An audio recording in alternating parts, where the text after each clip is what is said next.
Selamat sore saudara-saudaraku sebangsa dan setanah air. Kali ini ngaji sore akan segera dimulai dengan suasana mendung yang menggelayut, menambah suasana menjadi redup sayu.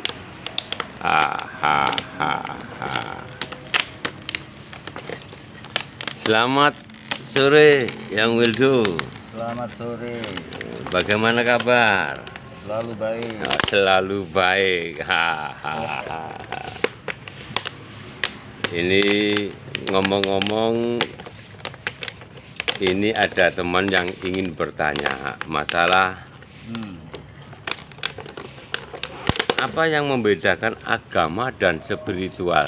Karena sekarang ini banyak juga para agamis itu juga mengaku sebagai spiritual, dan para spiritual sendiri itu ya ini kadang bahkan dukun-dukun pun mengatakan dirinya sebagai spiritual.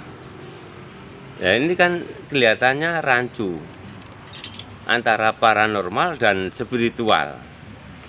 Kalau menurut penjelasan Yang Wildo ini gimana yang membedakan agama dan spiritual ini? Ya, berbeda jauh. Berbeda jauh. Agama dan spiritual berbeda jauh. Apalagi dengan paranormal berbeda jauh. Sangat jauh. Seperti bumi dan langit. Iya. Gitu. Jadi kalau kita kaitkan dengan agama, Iya. maka agama itu di tingkat yang paling bawah, yang disebut dengan syariat. Kalau dalam Islam seperti itu. Sedangkan spiritual itu di tingkat yang paling tinggi. Mungkin kalau dalam agama disebutnya makrifat. Makrifat. Ya.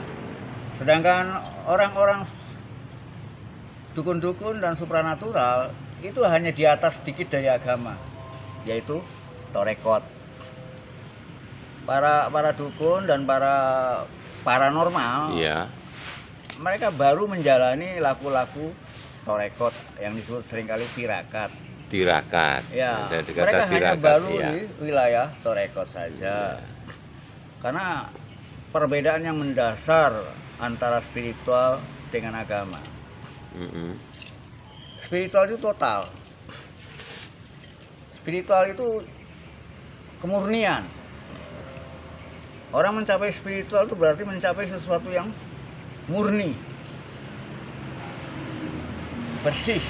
Dia betul-betul mampu melihat kenyataan apa adanya, tanpa konsep apapun, tanpa keterlibatan pikiran maupun pengetahuan produk pikiran.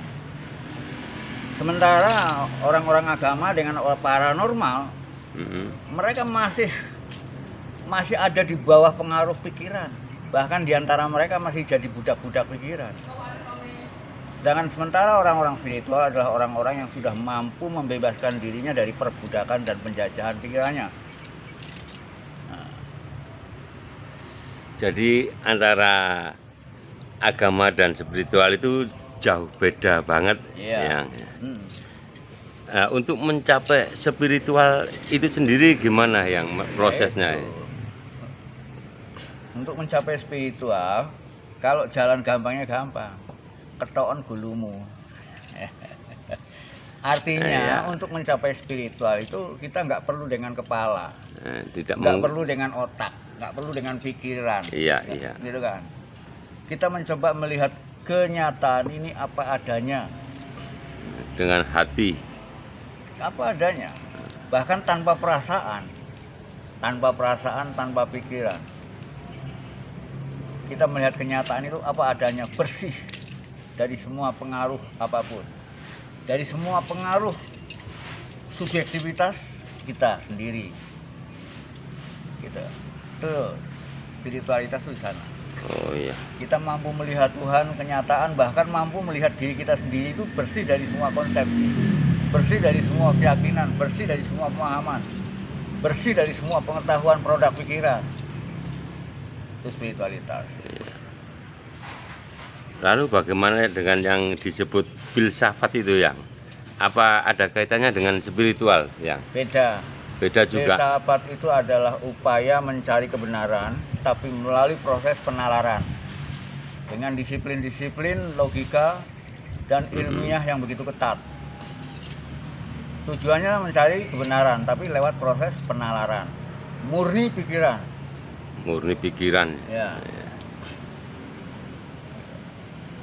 Jadi filsafat itu semacam falsafah, yang ya? Bukan.